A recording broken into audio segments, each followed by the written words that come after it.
ప్రశ్న రావణ్ విషయంలో కూటమి ప్రభుత్వం కుట్రపూరితంగా వ్యవహరిస్తోందని న్యాయవాది జుడస్ రావణ్ విమర్శించారు. రాష్ట్రంలో పవన్ కళ్యాణ్ రాజ్యాంగం నడుస్తోందని ఆరోపించారు.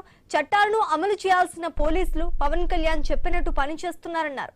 రావణ్ విషయంలో ప్రభుత్వం అనేక కుట్రలు చేస్తోందన్నారు. ప్రశ్నించే గొంతుపై కేసులు పెట్టి ఇబ్బందులు పెడుతున్నారన్నారు.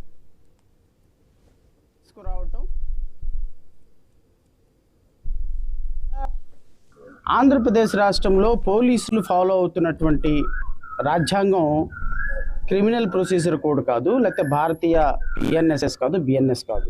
ఇక్కడ ఫాలో అవుతుంది పవన్ కళ్యాణ్ కాన్స్టిట్యూషన్. పవన్ కళ్యాణ్ కాన్స్టిట్యూషన్ ఎలా ఫాలో అవుతుంది అంటే, పోలీస్ స్టేషన్లకు తీసుకురావటం అక్రమమా సక్రమమా చట్టం చూసుకుంటుంది.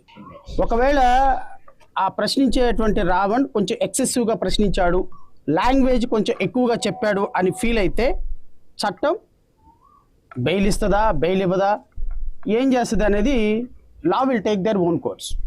అయితే పోలీస్ స్టేషన్ల మీద దాడి, వందల మంది పోలీస్ స్టేషన్లోకి దూకి, ఈవెన్ పిఠాపురంలో, కాకినాడలో, మచిలీపట్నంలో ఈరోజు పోలీస్ స్టేషన్ల మీద వందల మంది జనసేన కార్యకర్తలు దాడి చేసి ఒక వ్యక్తిని కొట్టాలి, ఒక వ్యక్తిని చంపాలి అని చూడటం ఈ రాష్ట్రంలో ఉన్నటువంటి ఉప ముఖ్యమంత్రి పవన్ కళ్యాణ్ అధికారంలో ఉన్న పార్టీకి తప్ప రైటా ఆలోచించాలి.